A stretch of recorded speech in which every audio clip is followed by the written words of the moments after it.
Protagonistas. Toda história tem um protagonista, e ele geralmente é um fio condutor dentro da trama. Nós acompanhamos suas escolhas, conhecemos o seu passado, temos noção geral dos seus valores e principalmente dos seus objetivos. Mas existem outras características que ajudam a desenvolver um bom protagonista. Coisas que fazem com que eles se tornem complexos, profundos e interessantes. E geralmente é isso que faz com que a gente se identifique com esses personagens. Fraquezas, medos, conflitos internos são coisas que tornam esses personagens mais reais, mais tridimensionais. E mais interessante, que é como eles lidam com esses problemas. Como eles superam, aprendem e se adaptam a eles. Mas se você tem dificuldade de identificar os protagonistas de uma história, aqui vai uma dica simples. Geralmente o nome tá no título. Tipo os Vingadores, no filme Vingadores. Ou o Batman, no filme O Batman. Ou Naruto, no anime Naruto. E realmente, o Naruto é esse cara. Ele é um personagem interessante, ele tem suas fraquezas, um passado conturbado. O Naruto pode ser um pouco duro, às vezes. Talvez você não saiba disso, mas... O Naruto também cresceu sem pai. Na verdade, ele nunca conheceu nenhum de seus pais. E não teve nenhum amigo em nossa aldeia. Mesmo assim, eu nunca vi ele chorar, ficar zangado ou se dar por vencido.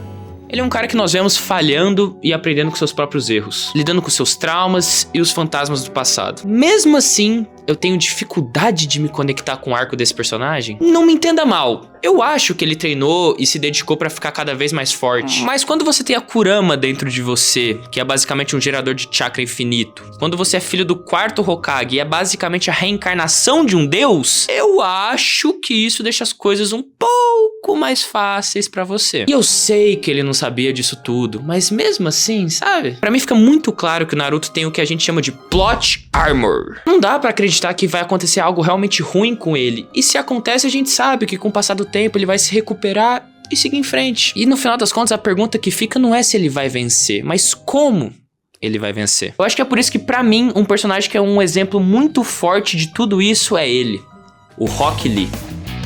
Pensa comigo, desde o primeiro momento a gente viu as dificuldades dele. Pra começar que ele não consegue nem moldar o chakra. E no mundo do Naruto isso faz total diferença. Ele divide espaço com personagens que basicamente têm superpoderes, enquanto ele tem que se esforçar muito só usando o taijutsu. Só usa poderzinho quem não se garante no soco. King Kong. Mas mesmo com todas essas limitações, mesmo tendo que se esforçar mais que qualquer outro, ele continua sendo um personagem espirituoso e entusiasmado. Isso talvez seja um dos motivos do conflito dele com Neji, alguém que tinha tudo e mesmo assim mantinha uma postura fria e pessimista. É a história clássica do esforço versus o talento natural. E é claro que com o tempo eles aprenderam a se respeitar. O Lee entendeu o ressentimento que o Neji tinha com a sua família, enquanto o Neji percebeu a dedicação e a força de vontade do Rock Lee. E apesar de todas as vantagens e de todo o talento natural, só um deles ficou vivo. Byakugan, né?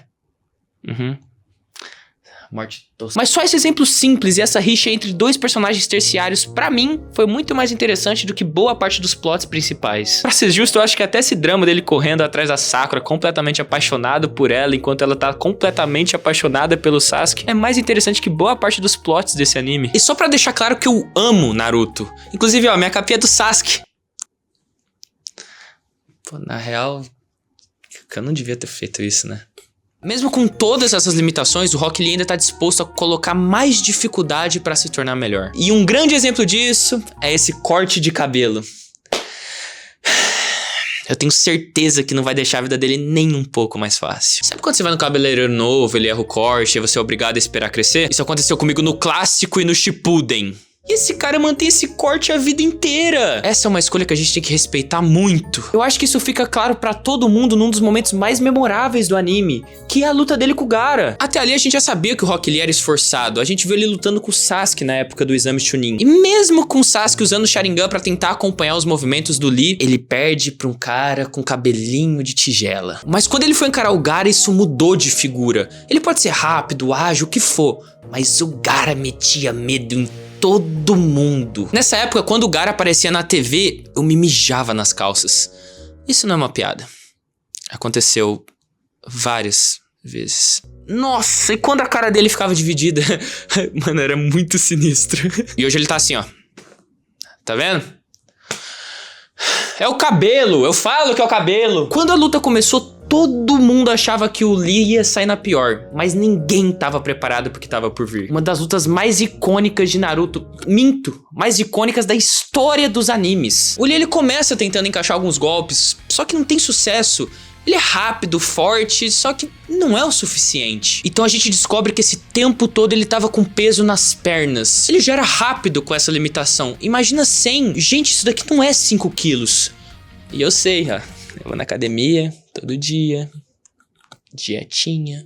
E com isso ele começa a dar um pau no Gaara, que menosprezou ele desde o início. E eu sei que o Rock Lee acaba perdendo essa luta, por mais escroto que isso seja. Mas não é sobre o resultado final. Essa luta conta uma história complexa, ela resume o drama do personagem. Mesmo Lee perdendo, ele prova o seu valor de forma absurda, como nenhum outro personagem fez o anime inteiro. Pelo amor de Deus, quem nunca assistiu Rock Lee vs Gaara Linkin Park com legenda em espanhol no YouTube? Tem 72 milhões de views. Deve ser o vídeo de anime mais visto da história no YouTube. E como resultado desse combate, o Lee fica totalmente fragilizado. Nessa luta ele abre 5 dos 8 portões, que faz com que ele ganhe uma velocidade absurda. Só que o corpo dele não é forte o suficiente pra aguentar esse pico de poder. Além disso, seu braço e sua perna são totalmente destruídos pelos ataques de areia do Gaara. Os médicos disseram pra ele que ele talvez nem voltaria a lutar. Isso se ele sobrevivesse aos ferimentos. Mesmo depois de quase morrer, ele se recupera e continua seguindo em frente. Ele continua treinando mesmo machucado. Em outro momento que mostra o quanto o Lee tá evoluindo é na luta dele com o Kimimaro. E essa é a primeira luta dele depois que ele se recupera desse confronto com o Gaara. No início da luta a gente vê o bom e velho Rock Lee com aqueles movimentos fodas, quase um teleporte de tão rápido que ele é soco, chute pra todo lado. Até que em certo momento, da hora do remédio dele, e ele tem que fazer um intervalo na luta. Pô, eu tenho que dar parabéns pro Kimimaro, porque ele parou no meio da luta e esperou o Rock Lee tomar o remédio. Que cara educado, velho. Só que sem querer ele toma um saquê no lugar do remédio. E ele fica bêbado no meio da luta. E é aqui que a gente vê a capacidade do Lee de se adaptar. Mesmo bêbado, sem coordenação e com aquele corte de cabelo ridículo, ele começa a lutar usando outro estilo. O estilo bêbado. E pra quem não sabe, isso é uma postura real de luta que eles usam no Kung Fu. E quando a gente achava que já conhecia o estilo de luta desse personagem, eles apresentam essa cena. Que eu sei, parece boba e é divertida, só que isso diz muito sobre o Rock Lee. Sim, ele é divertido, ele é carismático e caricato às vezes. Só que isso é muito importante, porque mostra que ele tá preparado pra qualquer desafio que você joga na frente dele. Por isso que me chateia tanto o Lee não ter sido tão explorado. E esse personagem é demais, só que ele ficou numa camada tão superficial que me faz pensar o quanto ele foi desperdiçado. Ele tem todas as características de um bom protagonista. Se eles quisessem ter se aprofundado mais, dava pra ter tirado tanta coisa boa dele. E eu não vou nem falar do Naruto Shippuden, que o Lee praticamente nem aparece. Eu tenho certeza que se existisse um spin-off com todas essas complexidades que eu falei aqui, seria uma das melhores coisas já feitas. Porque as últimas coisas de Naruto não tem me agradado tanto. E eu sei que existe Rock Lee, His Ninjas Balls, só que isso nem conta. Aquilo é uma retratação focada em comédia, feita de forma infantil e, sei lá, caricata. Olha o tamanho da cabeça desses personagens, parece que eu tô assistindo Pulca. Eu sei que tiveram alguns anúncios, algumas coisas novas que eles prometeram, tipo 4 episódios de Naruto clássico. Só que pelo visto eles adiaram pra não prejudicar a qualidade do produto. Porra, se eles não estão querendo nem lançar 4 episódios de Naruto clássico, quem dirá um spin-off do Rock Lee? Também teve umas teorias que ia ter um spin-off do Minato, só que aparentemente ficou só no mangá. Enfim, é uma pena esse personagem com tanto potencial ter sido tão desperdiçado nessa história incrível que é Naruto. Enfim, vocês concordam com tudo isso que eu falei aqui? Porque pra mim é muito óbvio, não sei se pra vocês também é. Mas uma coisa eu tenho certeza que vocês não discordam, que esse cabelo aqui é uma vergonha, viu? Beijo, tchau, se inscreve no canal, fui!